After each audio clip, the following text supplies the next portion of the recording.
안녕하세요. 흥부중학교 2학년 학생 여러분, 현규쌤입니다. 이번 시간은 49강, 바로 16세기 사림세력의 등장에 대해 공부할 시간입니다. 프린트는 56번 프린트고요. 교과서는 156에서 161페이지에 해당하는 부분입니다. 자, 여러분, 우리가 지난 시간에 어떤 내용 공부했어요? 네, 바로 조선 전기의 문화에 대해 공부했었죠. 조선 전기, 특히 어느 시기의 문화? 15세기 급진파 사대부가 체제를 정비하는 과정에서 나왔던 자주적이고 실용적인 문화를 중심으로 공부를 했습니다. 이때는 성리학 이외에도 다양한 이제 문화, 사상, 과학기술이 꼽혔던 시대였죠. 그래서 천문학, 역법, 칠정산, 농업, 농사직설, 의학에서 향약, 집성방, 각종 지도, 예술, 의례서 등등 굉장히 다양한 문화를 우리가 공부를 했었어요. 그죠? 자, 그럼 이번 시간엔 여러분들 이 조선 전기 중에서도요, 우리가 그전까지 정치사적으로 살펴봤던 거는 조선 전기 안에서도 15세기 통치체제 정비기였다면 이번 시간에는 시기가 넘어와서 16세기 바로 사림이라는 세력이 등장을 해서 이 사림이 중앙정치에 진출하는 과정에 대해서 공부하도록 할 겁니다. 여기서 여러분이 공부하셔야 되는 포인트는요, 첫 번째, 바로 훈구와 사림을 비교할 줄 알아야 돼요. 급진파 사대부의 후손인 훈구와 이 온건파 사대부의 후손인 사림파를 여러분들이 비교할 줄 알아야 하고요. 이제 이 훈구랑 사림이 이 조선의 그 정권을 놓고 격돌을 합니다. 그 과정에서 사림이 화를 당하는 사화라고 하는 사건이 발생을 합니다. 총 4번의 사화를 공부할 건데 이 각각의 사화의 그런 주요 내용들을 아셔야 하고요. 결과적으로 훈구와 사림의 싸움은 사림의 승리로 끝납니다. 그래서 16세기가 사림 집권기예요. 그럼 그 사림이 훈구를 이길 수 있던 비결은 무엇인지, 그리고 사림이 이제 훈구를 물리치고 권력을 잡은 다음에 이 사림이 또 그 안에서 다양한 붕당으로 갈라지게 됩니다. 이렇게 사림이 붕당으로 갈라지는 이유는 무엇인지, 이렇게 4가지 포인트에 맞추어서 내용을 정리해 보도록 하겠습니다. 자, 우선 56번 프린트, 여러분들 그 맨 처음 이제 왼쪽이 보시면 훈구와 사림을 비교하는 거 나오죠. 이 부분은 워낙 여러 번 공부했던 부분이라 간단하게 제가 정리해 드리도록 하겠습니다. 자, 훈구와 사림 처음 시작은 고려 말 신진사대부에서 시작을 하죠. 그죠? 이 신진사대부들이 권문세족을, 위화도 왜군을 통해 정치적 군사적 실권을 장악하고 과전법을 통해 경제적 실권을 장악을 해서 이 권문세족을 무너뜨렸죠. 그죠? 자, 이 권문세족이라고 하는 공동의 적을 무너뜨린 다음에 그 다음에 나아갈 방향을 놓고 신진사대부가 분열합니다. 뭐랑 뭐로 분열하죠? 그렇죠. 급진파와 온건파로 분열하게 되죠. 급진파 사대부. 이 급진파 사대부는 여러분들 다른 말로는 혁명파 혹은 관악파라고도 한다고 했습니다. 이 관악파라는 건 이제 이 급진파 사대부가 권력을 잡게 되면서 중앙에 있는 국가가 만든 학교에서 공부를 한다 그래서 관악파라고 이야기를 했죠. 자, 그 다음에 또 뭐가 나오죠? 네, 온건파 사대부. 온건파 사대부는 다른 말로 사학파라고도 합니다. 얘들이 이제 권력에 밀려나서 지방에 내려가서 그들이 개인으로 만든 학교인 서원에서 공부를 한다, 사학에서 공부를 한다 라고 해서 사학파라고도 합니다. 자, 이 정도전으로 대표되는 급진파 사대부와 정몽주로 대표되는 온건파 사대부. 급진파 사대부의 의견은 뭐였어요? 고려는 답이 없다. 고려를 무너뜨리고 조선이라고 하는 새로운 나라를 만들자. 이게 급진파 사대부였죠. 그죠? 고려를 무너뜨리고 새로운 나라 조선을 만들어서 새롭게 시작을 하자는 거였어요. 그죠? 그에 반해 온건파 사대부는 그럴 수 있다 없다? 없다. 어찌 신하된 자로서 국가와 왕조를 배신한단 말이냐? 그런 참남한 충에 어긋나는 짓은 할 수 없다. 고려를 유지하자라고 이야기를 했어요. 여기서 우리가 알 수 있는 건 둘 다 사대부야. 사대부들은 기본적으로 뭘 기본 이념으로 삼아요? 성리학을 기본 이념으로 삼는데 이 급진파 사대부는 그 성리학을 그렇게 목적으로 생각하지 않는다는 거죠. 성리학은 우리의 목적을 이루기 위한 다양한 수단에 불과하다라고 했던 애들이었어. 그러니까 그런 그 역성혁명이라는 걸 할 수 있는 거야. 그에 반해 온건파파대부는 성리학이 목적 그 자체였던 애들이죠. 그러니까 어찌 반란을 일으킬 수 있단 말이냐 했던 거고, 결국 승리한 건 급진파파대부였어요. 그죠? 이성계의 손을 잡고서. 그래서 밀려난 패배한 온건파파대부는 어떻게 하죠? 중앙을 떠나서 이 조선 건국에 참여하지 않고 지방으로, 시골로 내려갑니다. 향촌으로 낙향을 하죠. 그죠? 자, 어쨌건 이 조선을 건국하고 권력을 잡은 이 급진파파대부가 15세기에 이제 나라의 체제를 정비해가죠. 그죠? 여러 가지 체제를 정비해가는 과정 배웠어요, 우리.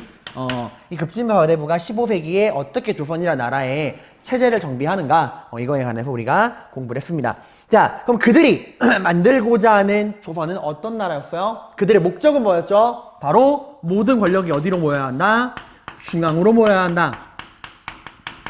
그리고 어떤 나라 만들고 싶다? 부유하고 강한 나라.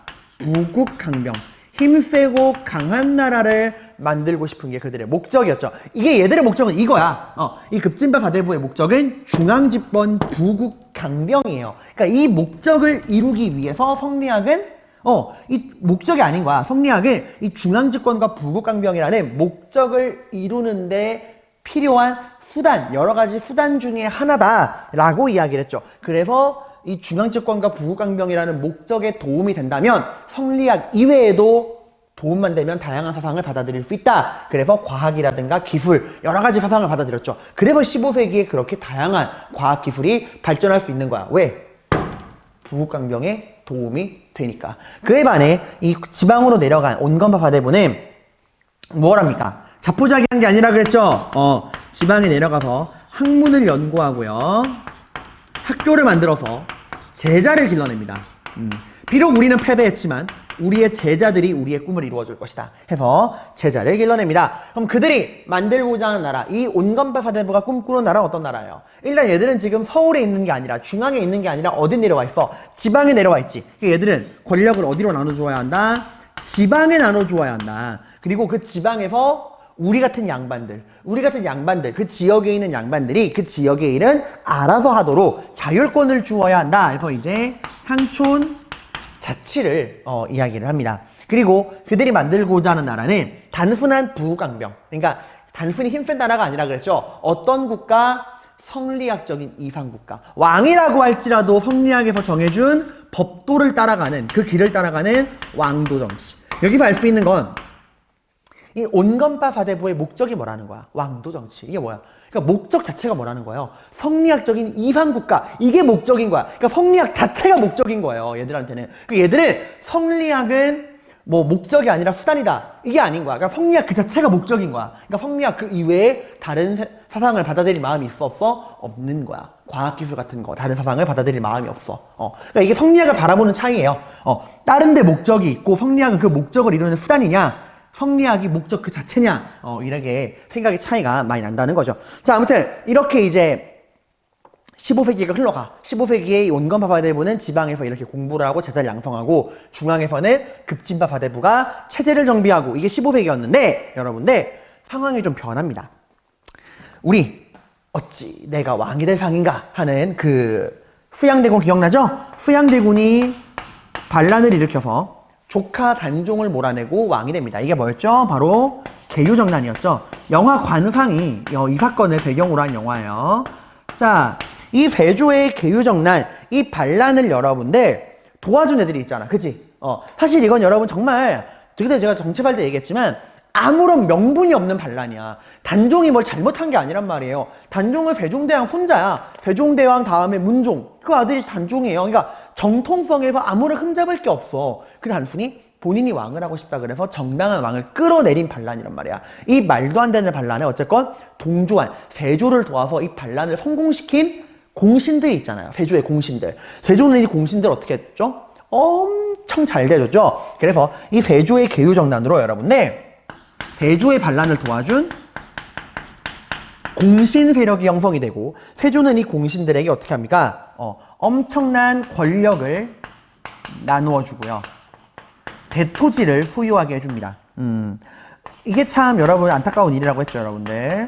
태종이랑은 달라. 태종은 반란을 일으킨 다음에 본인이 왕이 되고 나서 공신들을 숙청했지만 세조는 오히려 자기를 도와준 공신들에게 엄청난 권력과 토지를 독점시켜줍니다. 이렇게 세조의 개유정난, 반란을 도와주고 권력과 토지를 독점하면서 등장한 공신 세력을 우리가 뭐라 불러요? 얘들을 바로 훈구파라고 부릅니다. 세조의 반란을 도와준 대가로 권력과 토지를 독점하면서 형성된 공신 세력을 훈구파라고 부릅니다. 자, 근데 여러분 이 훈구파가 문제가 뭐냐면은 세조 때야 이제 세조의 충실한 동료겠지만 그 세조 다음에 왕이 되는 후손들 입장에서는 이 훈구파가 굉장히 부담된다고 이야기를 했죠. 늘 말만 하면 제가 전하의 아버지를, 전하의 할아버지를 왕으로 만들어준 사람입니다. 라고 말을 하면 뭐 할 수가 없단 말이야. 그래서 이 세조의 이제 훈자였던 성종이 이제 왕이 되고 보니까 자기 할아버지가 물려준 이 훈구파가 부담이 된단 말이죠. 막 어마어마한 권력을 독점하고 토지를 가지고 막 거들먹거리니까 본인의 힘만으로는 훈구를 견제하기 힘드니까 어떻게 했죠? 지방에 있던 이 온건파 사대부를 끌어올리는데 당시 말했죠. 온건파 사대부는 지방에 내려가서 학문을 연구하고 제자를 길렀다고 했죠. 이 온건파 사대부들이 길러낸 제자, 지방에서 자라난 이 온건파의 제자를 우리가 뭐라 부르냐? 바로 잘 쓰고 있죠, 여러분들? 사림파라고 부릅니다. 사림. 뜻이 뭐냐면 선비사자 림, 숲풀림. 그러니까 선비들이 숲을 이루었다라고 할 정도로 어마어마한 숫자의 그런 집단이 길러졌다고 하는 거예요. 자, 이 사림파가 언제, 어느 왕 때? 성종 때. 성종 때 이 사림파가 중앙 정치로 진출하게 됩니다. 성종이 등용을 한 거예요. 성종이 지방에 있던 사림파를 중앙 정치로 적극적으로 진출을 시킵니다. 왜? 누굴 견제하기 위해서? 할아버지가 물려준 똥, 권력과 토지를 독점하고 있는 공신 세력, 훈구를 견제하기 위해 지방에 있는 사림파를 끌어올리는 거예요. 마치 공민왕이 건문세족을 견제하기 위해 지방에 있던 신진사대부를 등용했듯이. 이렇게 한번 변화의 바람은 지방에서 불러오잖아. 자, 그래서 성종은 이 사림파를 어떤 자리에 등용을 하느냐? 우리 조선 정치 제도 배울 때 신하들의 부정부패 비리를 감시하고 동시에 또 왕에게 잘못된 점을 딱 간쟁하는 조선에서 권력의 독점과 부정과 비리를 막는 언론기구가 있다 그랬죠. 이거 뭐라 그래요? 삼사언관. 이 삼사언관에 사림을 등용을 해서 성종은 사림을 통해 훈구를 견제합니다. 자, 그렇게 해서 이 훈구와 사림이 이제 갈등을 빚게 되는데 이게 이제 하화인데요. 그 전에 이 훈구랑 사림 얘들에 대해서 조금 비교를 해보도록 할게요. 프린트에는 아래 나와 있지만 저는 공간관계상 훈구, 사림을 비교하는 표를 옆에다가 적었습니다. 자, 급진파 사대부의 후손인 훈구와 온건파 사대부의 후손인 사림인데 기본 내용은 비슷합니다. 이념, 훈구는 뭘 중시하냐? 현실이에요, 얘들은. 현실. 그래서 얘들은 여러분들 목적이 뭐야? 중앙 집권과 부국 강병이죠. 그러니까 현실적인 목표를 말하는 거야. 막 뜬구름 잡는 이상국가 이런 게 아니라 당장 눈앞에 보이는 현실을 중시하는 거야. 강한 나라, 부유한 나라. 그러다 보니까 얘들은 말하죠. 성리학은 우리의 목적이 아니라 우리의 목적은 부국 강병이다. 그 목적을 이루는 수단이 성리학이다. 그러니까 부국강병에 도움이 된다면 성리학 이외의 사상을 뭐 할 수 있다? 받아들일 수 있다 라고 해서 뭘 중시해요? 국가의 발전에 도움이 되는 과학이랑 기술을 굉장히 중시한다 라고 이야기를 했죠. 그에 반해 사림은 뭘 중시하냐? 바로 명분입니다. 올바른 것. 눈에 보이는 그런 게 아니라 정신적인 올바름을 추구하는, 명분을 추구하는 거예요. 얘들의 목적이 뭐죠? 어떤 나라를 만드는 거야? 단순히 힘센 나라가 아니라 성리학적인 이상국가를 만드는 게 목적이라 그랬죠. 그러니까 성리학이 목적 그 자체. 성리학은 수단이 아니다. 그러니까 성리학 이외의 사상은 받아들일 수 있다, 없다? 없다. 그러니까 비슷해요. 기본적인 그 내용은. 급진파와 온건파의 후손이기 때문에 얘들은 사림은 성리학 이외의 사상은 배척한다. 그러니까 뭘 중시하지 않아? 과학과 기술은 천시하게 돼요. 그래서 여러분들 조선에서 좀 가슴 아픈 얘기인데 여러분이 그 저번 시간에 배웠던 그 조선 전기 문화 있죠. 뭐 역법의 칠정산, 농사직설, 향약 집성반 같은 그런 과학기술 문화는 15세기 이후엔 잘 나오지 않아요. 왜? 나중에 결국 사림이 권력을 잡고 나서부터는 그런 성리학 이외의 과학기술은 굉장히 천시되다 보니까 발전하지 않아요. 여러분 그 저번에 말을 했나요? 세종대왕 때 장영실이 만든 기구 중에서 그 땅의 길이를 측정하는 것 중에 십리를 갈 때마다 그 나무 기계야. 인형 같은 기계인데 좀 신기한 게 이게 막 떼굴떼굴 굴리잖아? 그러면 십리가 딱 되면 1, 2가 4kg거든요? 십리를 딱 하면은 그 인형이 박수를 쳐. 근데 그 인형을, 그러니까 그 땅의 길이를 측정하는 그거를 100년 후에 인종 때 다시 써먹으려고 그랬는데 다룰 줄 아는 사람이 없어요. 그러니까 100년 후면 기술이 발전해야 되는데 오히려 100년 전 세종대왕 때 만든 거를 다루지도 못할 정도로 과학기술이 떨어지게 되는 그런 일이 생깁니다. 아무튼 정치적으로 방금 말했죠. 훈구파는 어떤 나라를 원해요? 권력이 중앙에 모여있고 부유하고 강한 나라를 꿈꾼다 라고 이야기했고, 사림파는 권력은 중앙이 아니라 우리 지방 양반들에게 나누어 주어야 한다. 지방의 일은 우리가 알아서 해라. 우리가 알아서 하게 해줘라. 그리고 성리학적인 이상국가 왕도 정치를 꿈꾼다고 했어요. 자, 경제적으로 이제 좀 중요한 내용입니다. 이게 다 배웠던 내용이죠. 여기는 경제적으로 훈구는 여러분들 세조의 반란을 도와주면서 그 반란을 도와준 대가로 어마어마한 토지를 받았다고 했죠. 그죠? 당연히 얘들은 경제적으로 이제 어마어마한 토지를 독점하면서 뭘 만들어요? 대농장. 기억나죠? 권문세족들이 가지고 있는 것처럼 엄청난 대농장을 소유하게 됩니다. 대토지를 소유하는 거야. 그에 반해 지방에 있던 사림들은 이렇게 대토지를 소유하지 않아요. 그냥 지방에 있는 그냥 중소지주. 여기가 대기업이라면 여기는 중소기업이라 보시면 됩니다. 근데 인간의 욕심은 끝이 없어요. 마치 권문세족이 지방의 신진사대부의 토지를 빼앗았듯이 훈구파 얘들도 이제 더 이상 차지할 땅이 없으니까 어디를 노리냐? 이 사림들, 지방에서 사림들이 가지고 있는 땅까지 노리게 됩니다. 그러면서 이제 훈구파가 지방에 있는 사림들이 가지고 있던 토지를 약탈을 하고 그 사림파의 경제 기반을 위협하게 돼요. 그러니까 먹고 사는 문제를 건드리는 거야. 그러니까 이러니까 사림들이 더 성종의 그 러브콜을 바꿔서 중앙에 올라와서 훈구랑 싸우는 거야. 왜? 훈구가 사림의 경제 기반을 위협하니까. 자, 그럼 훈구파는 주로 어떤 관직을 역임하느냐? 얘들은 그 세조의 반란을 도와준 이후부터 나라의 중요한 정치적 권력을 독점한다 그랬죠. 조선에서 중요한 관청이 어디죠? 국가의 최고 회의기구로서 나라의 중요한 일을 심의하고 결정하는 기구가 바로 뭐야?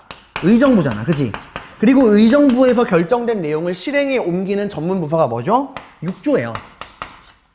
가장 고위 관리들만 모이는 나라의 핵심 기구는 다 훈구파가 장악을 하고 있어. 자, 그럼 이 훈구랑 맞서기 위해 사림들이 가질 만한 곳은 어디가 있을까? 비록 등급은, 그 관직은 의정부 육조보다 낮지만 본인들보다 훨씬 상급자인 의정부와 육조의 관리도 대놓고 깔 수 있는 자리가 있어요. 어디죠? 권력의 독점과 부정과 비리를 막는 바로 언론기구인 삼사입니다. 삼사. 얘들은 일부러 성종이 여기에 넣은 거야. 균형을 맞추어주기 위해서 삼사 원관에 등용을 합니다. 자, 그 훈구파는 여러분들 이 조선 초에 그 통치체제와 제도를 이 중앙에 진출하고부터 얘들이 급진파 후손이잖아. 얘들이 했던 역할에 조선 초에 통치체제랑 문물을 정비했던 게 얘네 역할이고요. 사림은 지방에서부터 이제 성리학적인 그런 향촌 질서를 확립하는데 그들의 역할을 수행하게 됩니다. 근데 여러분 봐봐. 여러분은 이 훈구파가 꿈꾸는 조선과 사림파가 꿈꾸는 조선, 어떤 게 좀 더 여러분 마음에 와닿으시나요? 어떤 게 더 옳다 생각하시나요? 되게 생각은 많이 다를 텐데 여러분들 여기서 이 정답은 사실 없어요. 그러니까 누가 옳다 나쁘다, 누가 잘났다, 이렇게 옳고 그름을 따질 만한 문제가 아닙니다. 그냥 다른 거야. 생각이 틀린 게 아니라 다른 건데요. 각자 시대에 맞는 역할이 있어요. 이 급진파 사대부 훈구가 집권했던 15세기, 그때 이 조선이라는 나라가 이제 막 태어난 거잖아. 그러니까 어떻게든 이 나라의 체제를 정비해야 되는 상황이었잖아요. 그죠? 그러니까 이제 막 태어난 그 신생아 조선의 체제를 정비하는 때는 이 훈구파, 급진파 훈구파가 제대로 역할을 수행한 걸 맞아요. 근데 어느 정도 시간이 지나고 나서 조선이라는 나라의 체제가 정비되고 났어. 그럼 이제 더 이상 얘들아, 이제 필요한 거는 단순한 체제를 정비하는 게 아니라 나라가 나아가야 될 이념과 사상을 정비하는 작업이 필요해진 거야. 그러니까 처음에 이제 막 태어났으니까 막 이것저것 막 주워 먹으면서 덩치를 키웠지만 어느 정도 나라의 그 뼈대가 잡힌 다음부터는 이제 내가 어떤 방향으로 성장을 할 것이냐, 나라의 그런 성장 방향을 어디에 둘 것이냐, 그거에 대한 이제 논의가 있어야 되는데 훈구파는 그거를 제대로 제시하지 못했어. 이제 우리 조선이 나아갈 방향은 이것이다 라고 하는 그 방향성을 제대로 제시하지 못했어요. 그 방향성을 제시한 게 누구야? 얘네예요. 우리가 나아갈 길은 성리학적인 이상국가다 라고 하는 그런 대안을 가지고 등장을 했단 말이야, 사림은. 그러니까 시대상, 그러니까 각각이 훈구랑 사림은 뭐 누가 옳다 그러다 보다 각각 했던 역할이 다르고 시대적으로 했던 그런 역할, 그런 게 달랐다라고 보시면 됩니다, 여러분들. 자, 아무튼 이제 이 훈구랑 사림이 격돌하게 되는 사화에 대해서 이제 공부해 보도록 할게요. 자, 여러분, 우리 이제 훈구와 사림이 격돌한 사화에 대해서 공부해 보도록 하겠습니다. 프린트 오른쪽 위에 나오죠. 자, 사화 뜻이 뭐냐면 사림들이 화를 당했다 라고 하는 게 바로 사화예요. 그러니까 사림들이 깨졌다, 피를 봤다 라고 생각하시면 됩니다. 근데 이 사화라 그러면 여러분들 되게 의아해 하시더라고요. 선생님, 사림은 당시 왕이었던 성종이 훈구파들을 견제하기 위해 지방에서 직접 등용한 세력이잖아요. 왕이 직접 등용한 세력인 사림이 왜 화를 당하는 일이 발생하는 거죠? 라고 묻기도 하더라고요. 예리한 질문입니다. 이 사림들이 화를 당한 사화는요, 언제부터 발생하냐? 성종이 죽고 나서부터 발생을 합니다. 성종은 경국대전을 만들고 조선의 체제를 정비한 굉장히 뛰어난 왕이었어요. 그리고 이 정치적 균형 감각이 굉장히 뛰어나서 이 훈구를 견제하기 위해 사림을 딱 등용을 했잖아. 그리고 이 훈구랑 사림 사이의 이 균형을 굉장히 적절하게 맞추면서 나라의 정치를 안정적으로 끌고 갔어요. 그러니까 성종 때까지는 문제가 없었어. 성종은 본인이 스스로 이 훈구랑 사림을 적절하게 컨트롤할 만한 균형 감각이 있던 왕이었어. 근데 문제는 그 성종의 아들이었던 이 연산군이 왕이 되면서부터 문제가 발생을 하게 됩니다. 연산군은 성종과 그의 아내 재헌왕후 윤씨, 이 성종의 첫 번째 본부인이에요. 그 정통 왕후. 성종과 그 재헌왕후 윤씨 사이에서 태어난 장남인 거야. 그 연산군은 왕과 그 왕의 첫 번째 부인 사이에서 태어난 장남. 그 유교적으로, 성리학적으로 따졌을 때는 정통성으로 따지면 가장 퍼펙트하고 완벽한 왕이었어요. 그래서 연산군이 왕이 될 때는 온 나라가 기대를 했어. 그 다른 사람도 아니고 성종의 첫 번째 부인의 첫 번째 장남이 왕이 된 거잖아. 온 사람의 이제 기대를 안고 왕이 되는데, 연산군은 아버지인 성종이랑은 그 성향이 굉장히 달랐어요. 사실 연산군이 좀 이상하다라는 거는, 얘 연산군이 그러니까 왕자일 때, 그러니까 성종이 왕일 때부터 보인다? 연산군, 여러분 되게 어릴 때 연산군이 왕이 총애하는 동물들을 기르는 동물원에서 성종이 총애하는 사슴을 활로 쏴 죽이기도 해요. 그래서 성종이 도대체 이런 짓을 왜 했냐 했더니 연산군이 그냥요 이래 말을 해. 그러니까 오늘날의 의사학자들은 사이코패스적인 기질이 있는 게 아닌가라고 생각을 하기도 합니다. 아무튼 그 연산군이 왕이 되는데, 연산군이 왕이 되고 이제 첫 번째 사화인, 참고로 이 사림이 화를 당한 사화는 총 4번 발생을 합니다. 이 4가지 사화를 여러분이 마셔야 돼요. 자, 연산군 때 있었던 첫 번째 사화가 바로 뭐냐? 무오년에 있었던 사화, 바로 무오사화예요. 무오년에 있었던 사화. 이 무오라고 하는 건 연도를 헤아리는 방식이에요. 뭐 임진, 외란이라 그러면 임진년에 외놈들이 난을 일으켰다, 뭐 이렇게 하듯이 그냥 무오년에 사림이 화를 당했다라고 보시면 됩니다. 이게 정확하게 언젠지 몇 년 된지까지는 몰라도 돼요, 여러분들. 자, 이 무오사화는 여러분들 어떻게 된 거냐, 이게 좀 배경 설명을 해드려야 되는데, 제가 저번에 조선왕조실록 이야기를 했죠. 왕조실록은 어떻게 만들어집니까? 그 왕이 살아있을 때 사관들이 그 왕과 신하들의 모든 말과 행동을 24시간 다 기록을 해놓죠. 그죠? 그리고 그 왕이 죽으면 그 왕이 살아있을 때 기록해 놓은 그 기록, 사관들이 해놓은 기록, 그걸 사초라 그러거든. 그 사초를 다 모아가지고 그 죽은 왕의 그 이제 기록을 편찬하는 게 바로 실록이에요. 그러니까 연산군이 왕이 됐을 때, 그러니까 성종이 죽고 연산군이 왕이 됐으면 누구에 대한 실록을 펴내야 돼? 그 전에 왕이었던 성종실록을 펴내야겠죠. 그래서 성종 때 사관들이 기록해 놓은 그 사초들을 다 불러 모아서 이제 성종실록을 작업을 하고 있었어요. 굉장히 중요한 작업이거든요. 근데 당시 여러분들 훈구파 신하 중에, 훈구파 중에 이극돈이라고 하는 사람이 있어. 근데 이극돈이 이제 그 사관에게 가서, 당시 사관 중에 김일손이라고 하는 사관이 있었거든요. 김일손? 이 김일손한테 가서, 야, 이 사람이 이극돈이 좀 챙기는 게 많은 사람이었어요. 그래서 이극돈이 김일손한테, 야, 이번에 성종실록 편찬할 때 나에 대한 안 좋은 기록 좀 지워줄래? 라고 부탁을 한 거야. 근데 여러분 알죠? 조선시대 사관들이 어떤 사람인지. 태종도, 야, 내가 사냥 간다고 신하들이랑 싸웠다는 거 적지 마! 라고 나에게 말했다라고 적어두는 게 사관이야. 그러니까 김일손이 무슨 말도 안 되는 소리냐. 이 실록은 있는 그대로 모든 일을 객관적이고 공정하게 써야 한다. 그런 부탁은 들어줄 수 없다. 라고 딱 거절해요. 그러니까 이국돈이 좀 앙심을 품겠죠. 사람인지, 겁나, 이러는데, 여기서 이국돈이 해선 안 될 짓을 해. 이 사관들이 실록을 편찬하려고 모아놓은 사초 있죠. 그 사초를 몰래 뒤져봐요. 이제 불법이야. 근데 뒤져봤는데, 거기 어떤 글이 나오냐. 이국돈이 대박인 걸 발견합니다. 그게 바로 뭐냐면, 아까 사관 중에 여러분 이극돈의 부탁을 거절한 게 김일손이라 그랬죠. 그죠? 이 김일손이 여러분들 누구의 제자냐면은 김종직이라는 사람의 제자거든.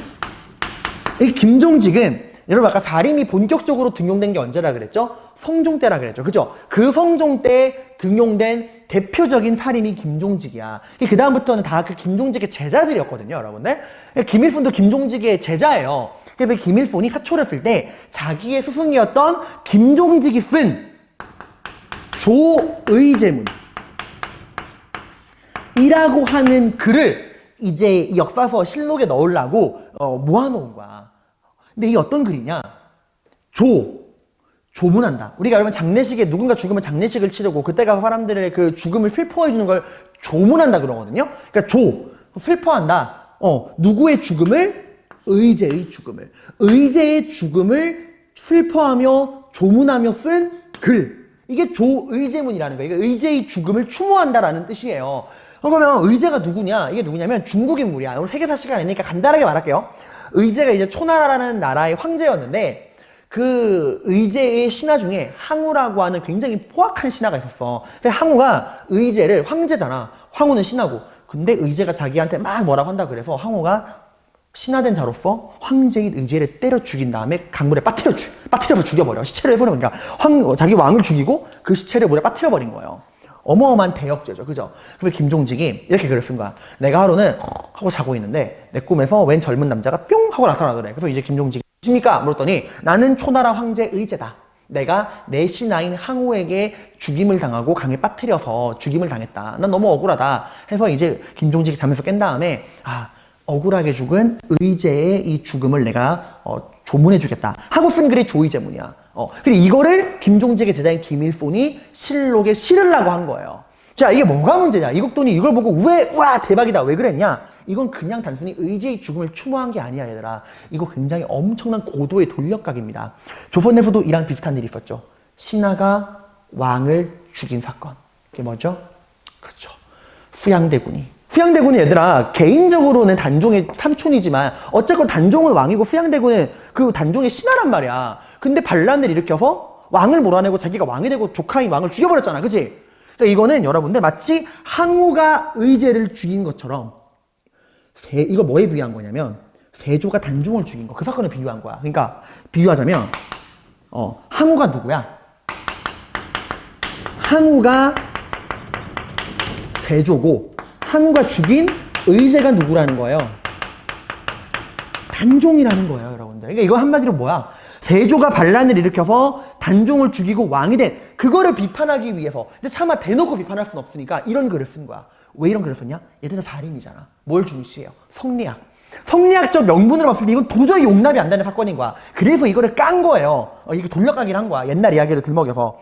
근데 이걸 보고 이국돈이 이것 봐라. 새끼들 이래가지고 이국돈이 이거를 왕인 연산군에게 일러 바친 거야. 전하! 제가 사초를 보니 김일손이 이 조의제문이란 글을 통해서 전하의 조상님인 세조대왕의 이 왕위 등극을 비판하는 글을 지금 실록에 실으려고 합니다. 라고 대형 폭탄을 터뜨린 거야. 이거 엄청난 폭탄이거든? 그 연산군 왜 봐봐? 이게 얘들아 세조 다음 왕이 누구야? 성종이야. 그 다음 왕이 누구야? 연산군이야. 그러니까 세조를 깐다는 거는 그 세조의 후손인 연산군도 까는 거야. 세조가 왕이 되면 안 되는 사람이라면 연산군도 왕이 되면 안 되는 사람인 거잖아. 이거 왕의 정통성을 부정한 거예요. 그래서 연산군이 뭐야? 지금 사림 니네 지금 우리 왕실을 깐 거야? 세조대왕을 깐다는 거는 우리 아버지 성종도 잘못된 왕이고 나도 왕이 되면 안 되는 사람이네? 나도 세조의 후손이니까? 이 새끼들 봐라? 이래가지고 그 김일손을 포함한 살인들을 다 팍 쓸어버린 거예요. 그리고 김종직, 이 문제의 그래프 김종직 있죠? 어떻게 됐을 것 같아? 불행 중 다행은 김종직은 이때 이미 죽은 사람이었어. 근데 그냥 넘어가지 않죠. 무덤을 파내라. 무덤을 파내서 시체를 토막내버립니다. 이걸 부관참시라 그래요. 죽은 사람의 시체를 토막내는 거. 그리고 까마귀에게 던져줘라. 쌀벌하죠, 여러분들. 이래서 이제 이극돈이 중심이 된 훈구파가 이 조이제문 사건을 통해서 살인파를 쓸어버린 사건이 무오사화입니다. 자, 그 다음에 있었던 두 번째 사화가 바로 뭐냐면 갑자사화예요. 갑자사화. 그래서 여러분 이 무오사화를 좀 여러분이 공부할 때 이렇게 하더라고요. 연산군이 이제 어제 이글 때문에 화가 난 거잖아. 그래서 무오야 이래가지고 일어난 게 무오사화다 이런 이야기도 있어요. 무오야 우리 할아버지를 까 무오야 이런 건데 그렇다고 치고요. 아무튼 갑자사화는 뭐냐면 여러분 그 연산군이 성종과 재헌왕후 윤씨 사이에서 태어난 장남이라고 이야기를 했죠. 성종은 참 훌륭한 왕이지만 세상에 완벽한 사람은 없죠. 세종대왕도 고기를 그렇게 좋아했대요. 밥상에 고기가 없으면 밥을 안 먹었대. 아무튼 성종도 인간적인 약점이 있는 게 성종은 여자를 너무 좋아했어요. 젊고 이쁜 여자를. 그러니까 분명히 자기의 그 본부인인 재헌왕후 윤씨가 있는데 이제 나이가 들잖아. 그러니까 젊고 이쁜 여자들을 후궁으로 막 맞이해가지고 걔들이랑만 논 거야. 근데 이 재헌왕후 윤씨는 그게 너무 이제 아내들 입장에서 얼마나 화가 나요. 자기 남편이 딴 여자랑 어울리니까. 근데 오늘날로 보면 너무 당연한 거지. 오늘날 이혼감이지. 남자가 바람피면. 근데 그 시대는 조선시대잖아. 남자가, 그것도 왕이 여러 명의 후궁을 거느리는 건 아무런 문제되는 사회가 아니야. 근데 이 아내인 윤씨는 그걸 못 견뎌한 거예요. 그래서 막 그 마음에 한이 맺혔다가 성종이 굉장히 오랜만에 윤씨를 방문합니다. 부인 잘 지냈어? 허허허 이러니까 윤씨가 뭐야 딴 여자랑 놀고 좋냐 이러고 너무 흥분해가지고 성종의 얼굴을 싹 긁어버린 거야. 이거를 손톱으로 긁어서 성종 얼굴에 싹 긁어 피가 난 거예요.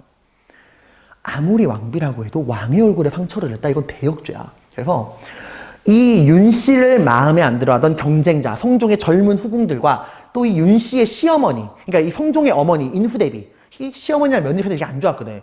솔직히 여러분 시어머니 입장에서는 며느리가 자기 아들 얼굴에 상처를 낸 거잖아. 그래서 이 용서할 수 없다 이래가지고 며느리와 후궁과 이런 신하들의 그런 막 공격을 당해서 결국 윤씨는 폐위당합니다. 그걸로 안 끝나.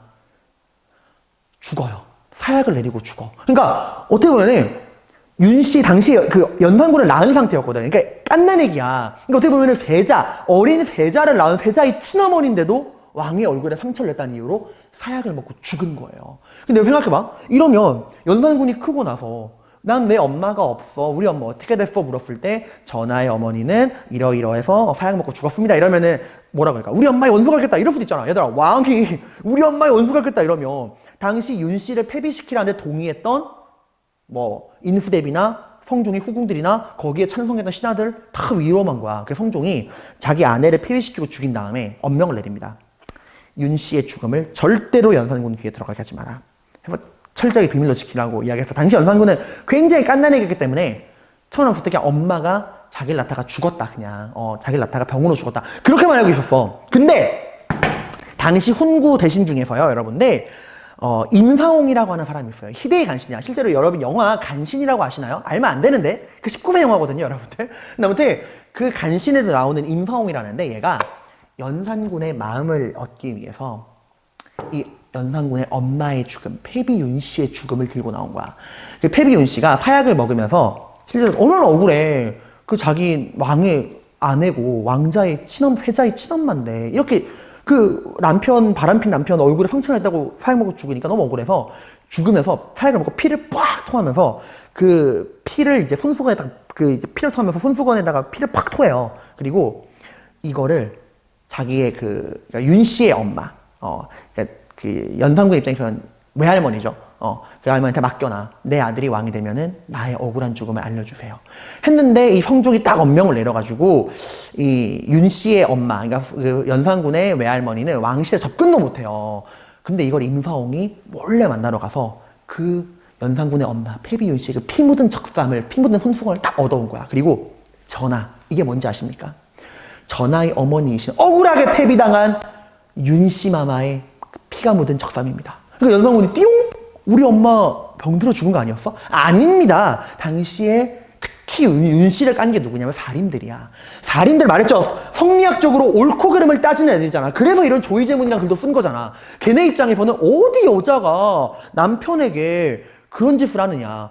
형리학적인 삼강오륜에 맞지 않다 그래가지고 윤씨를 패배시키자는데 적극적으로 나선 게 살인이었거든. 살인들의 모함으로 전하의 어머니께서 피를 토하고 죽으셨습니다. 이게 그 증거입니다. 한 거야. 연산군이 완전 돌아버린 거예요. 그래서 우리 엄마의 죽음, 내 어머니의 죽음에 관련된 자는 씨도 남기지 않겠다. 다 죽여버려라. 얼마나 심하게 죽였냐면은 그 왕이 이제 성종이 죽이라고 명령했으면 그 사약을 운반해 간 애가 있을 거 아니야. 그 사약을 운반해 간 관리까지 죽였어요. 관련된 사람 다 죽이겠다는 거야. 이게 바로 갑자사화입니다. 그러니까 이거는 연산군의 친어머니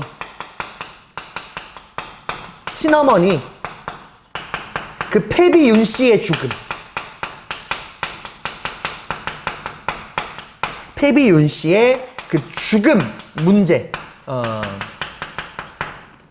이걸 가지고 이제 들고 나온 거야. 그런데 이때 여러분들 기본적으로 여러분들 주로 누가 희생을 당했냐? 성리학적인 명분에 의거해서 성종의 얼굴에 상처를 입힌 윤씨를 패비시키자라고 했던 살인들은 다 쓸려나갔고요. 근데 그 중에 훈구 중에서도 동의한 사람들이 있었거든? 그래서 훈구들도 꽤 피해를 많이 봐요. 근데 완전 살인 완전 개박살 난 거고, 훈구는 살인만큼은 아니지만 그래도 피해를 보긴 봅니다. 그리고 이때부터 연산군이 완전 맛이 가요. 완전 맛이 가. 얘들아, 살인의 역할이 뭐야? 주로 3, 4 언관직에 등용이 된 애들이었죠. 얘들의 역할은 뭐예요? 아니네옵니다, 전하! 하고 무언가 정치의 잘잘못, 권력의 독점과 부정부패를 막고 그 권력의 조화랑 균형을 유지하는 그 균형의 수호자들이었잖아. 3, 4 언관, 살인들이. 근데 왕에게 바른 말을 할 살인들이 지금 이 두 번의 사화를 통해서 다 쓸려나간 거야. 이 왕 근처에 이제 왕이 잘못했을 때 그러시면 안 됩니다! 라고 말하는 사람들이 남아있어? 없어? 없는 거야. 왕에게 바른 말하는 사람들은 다 죽은 거예요. 연산군 주변에는 전하 훌륭하십니다. 딸랑딸랑딸랑딸랑 하는 데밖에 안 남은 거야. 간신배들만 남은 거예요. 권력은 조화와 균형인데 이게 무너져 버린 거야. 연산군의 리미트가 풀려버린 겁니다. 이때 연산군이 정말 와 이거 그만 미친 듯한 만행을 보여줘요. 그냥 얘들아 어느 정도냐면 왕 행차를 하다가 이쁜 여자가 보이면 그냥 그 자리에서 강간을 해요. 그냥 천막 치고 강간해. 그게 양반의 자식이고 누군가의 아내가 엄마가 상관없어. 그냥 길 가다 이쁜 여자 보이면 데리고 와. 해서 그냥 그 자리에서 백성들 보는 데서 강간을 하고. 그냥 이거 싫어요 여러분들. 그리고 어떤 일이 있었냐면 그 궁궐 뒷산에 얘들아 꼬맹이들이 올라가가지고 막 궁궐 얘들아 애들 입장에서는 궁궐이 얼마나 신기해. 궁궐이라고 하는 게 그 수도 한양 한가운데 있잖아. 그래서 그 궁궐이 내다보이는 예를 들어 궁궐이 여기면은 여기 뒷산이 있을 거 아니야. 여기에 동네 꼬맹이들이 몇 명 올라가가지고 야 임금님 계신 궁궐이다 하고 본 거야. 그럼 보통 왕 같으면 허허 어린애들이 산에 올라가서 궁궐을 보는구만 신기하네 이러고 말았을 텐데 연산군은 딱 보더니 야 저 뭐야 저거? 저 뭔데 저기 꼬맹이들이 올라가서 궁궐을 보고 있어? 야 군인들 출동시켜서 쟤 잡아와. 해서 잡아온 거야. 어디 건방지게 백성이 왕이 사는 궁궐을 염탐해 이 아이랑 관련된 3족을 멸해라. 해서 궁궐을 훔쳐갔던 꼬맹이랑 관련된 3족이라는 건 본인 집안 친가배가 다 죽인 거야. 그리고 백성들이 왕궁을 염탐해 보는 걸 그러니까 왕 그 궁궐을 보는 게 싫다. 왜? 연산군은 맨날 궁궐에서 이상한 짓거리만 하니까 그걸 보는 게 싫다. 그래서 궁궐 사방 수십 킬로미터를 사는 백성들을 집을 다 밀어버려요. 꼴 보기 싫다고. 그리고 흥청망청이라 그래서 전국의 이쁜 여자를 다 불러 모아서 기생으로 만듭니다. 그리고 자기 마음에 드는 야 너 이쁘다. 너 노래 좀 한다. 날 즐겁겠다. 흥청. 아 너 외모도 꽝이고 이 새끼야 너 끼도 없냐. 망청.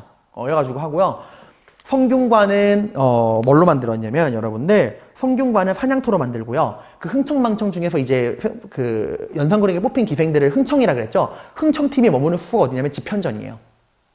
집현전은 기생이 머무는 숙소, 성균관은 사냥터, 경연 당연히 안 하죠. 사관원은 아예 폐지시켜. 왕에게 아니 되면 사관원은 폐지시키고요. 개판을 치니까 먹고 살기 힘들지 백성들이 세종대왕이 만드신 한글로 연산군은 폭군이다라고 연산군이 비방하는 글을 이제 막 써붙인 거야. 한글 폐지, 한글 사용 금지. 개 또라이 진짜 미친놈이야 진짜. 이거 여러분 제가 지금 말도 잘 못하면 인터넷에다 연산군, 나무위키에다 연산군이라고 치면은 차마 제가 입에 담을 수 없는 그런 이야기도 나옵니다. 아무튼 이런 또라이를 더 이상 왕으로 섬길 수 있다 없다? 없다! 라고 해서 결국에 반란이 일어납니다. 그게 바로 중종 반정이에요. 반정은 뭐냐면 되돌린다. 무엇으로? 정. 올바른 걸로. 그러니까 지금 이 상태가 잘못된 거니까 우리가 이 잘못된 상황을 올바르게 되돌리겠다. 그러니까 반란이 아니라 반정. 올바른 걸로 돌아간다라고 하는 거야. 그래서 당시 이제 훈구 대신들이 중심이 돼서, 왜냐면 연산군은 훈구 살이 안 가리고 막 개 이상한 짓거리 했거든요. 그래서 당시 권력을 쥐고 있던 훈구 대신들이 중심이 되어서 연산군을 몰아내고 중종을 왕으로 세웁니다. 이게 바로 중종 반정이에요. 연산군은 쫓겨납니다. 정말 조선시대 최악의 폭군. 왕은 혈통빨. 세종대왕도 나올 수 있고 연산군도 나올 수 있다라고 하는 거죠. 상상을 초월하는 왕이에요, 여러분. 나중에 성인 되시면 간신이라는 영화나 이런 거 한번 보세요, 여러분들. 자, 근데 문제는 얘들아 봐봐. 어쨌건 지금 신하들이 힘을 모아서 왕을 쫓아내고 새로운 왕을 등극을 시켰죠. 그죠? 그럼 얘들아, 중종은 원래 왕이 될 수 없는 사람이었어. 그냥 왕족 중에, 왕의 친척 중에 하나였단 말이야. 근데 신하들 덕분에 갑자기 하루아침에 왕이 된 거예요. 그래서 중종은 깜짝 놀라서 갑자기 신하들이 오더니 전하, 새로운 왕이 되어 주십시오. 이렇게 된 거야. 그러니까 중종 입장에서는 갑자기 왕이 된 거죠. 그러니까 어떻게? 자기를 왕으로 만들어준 신하들에게 뭘 해야 돼요? 보답을 해야겠죠. 그죠? 그래서 이 중종이 즉위하는 과정에서 이 연산군 또라이를 몰아내고 이 중종이 즉위하는 과정에서 누가 성장하냐? 훈구가 성장하는 거야. 아까 말했죠. 반란을 일으킨 게 권력을 짚고 있던 훈구라고.